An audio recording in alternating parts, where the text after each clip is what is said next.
Jersey. Shipwrecked. The night of the 29th continued. It was not yet midnight, the darkness was most profound, and we could see nothing.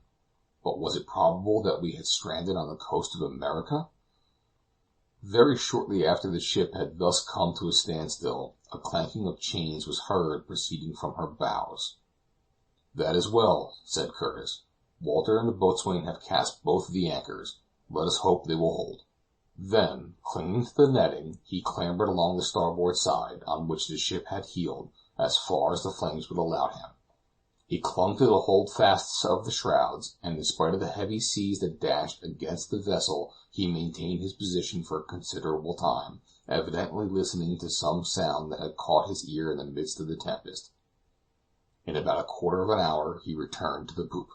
"Heaven be praised," he said, "the water is coming in, and perhaps may get the better of the fire." "True," said I, "but what then?" "That," he replied, "is a question for by and by. We can think now only of the present." Already I fancied that the violence of the flames was somewhat abated, and that the two opposing elements were in fierce contention. Some plank in the ship's side was evidently stove in, admitting free passage for the waves. But how, when the water had mastered the fire, should we be able to master the water? Our natural course would be to use the pumps, but these, in the very midst of the conflagration, were quite unavailable. For 3 long hours, in anxious suspense, we watched and waited. Where we were we could not tell. One thing alone was certain: the tide was ebbing beneath us, and the waves were relaxing in their violence. Once let the fire be extinguished, and then perhaps there would be room to hope that the next high tide would set us afloat.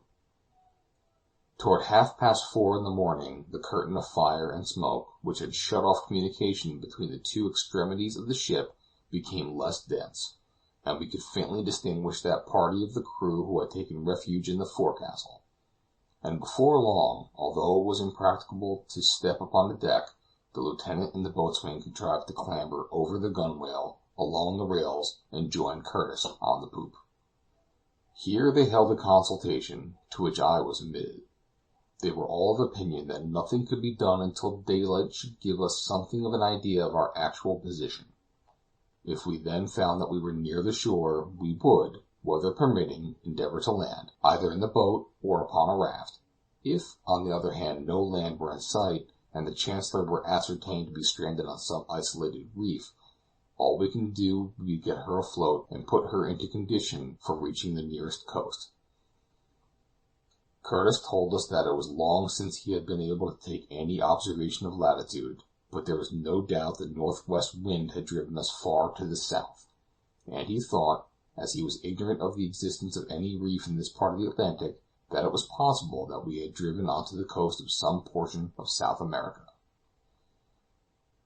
I reminded him that we were in momentary expectation of an explosion, and suggested that it would be advisable to abandon the ship and take refuge on the reef, but he would not hear of such a proceeding, said that the reef would probably be covered at high tide, and persisted in the original resolution that no decided action could be taken before the daylight appeared.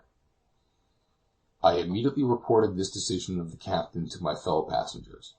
None of them seemed to realize the new danger to which the Chancellor may be exposed by being cast upon an unknown reef, hundreds of miles, it may be, from land.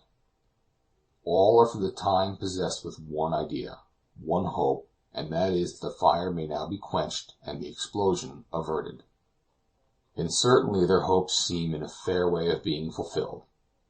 Already the raging flames that poured forth from the hatches had given place to dense black smoke, and although occasionally some fiery streaks dart across the dusky fumes, yet they are instantly extinguished. The waves are doing what pumps and buckets could never have effected. By their inundation they are steadily stifling the fire, which was as steadily spreading to the whole bulk of the 1,700 bales of cotton. End of chapter 15.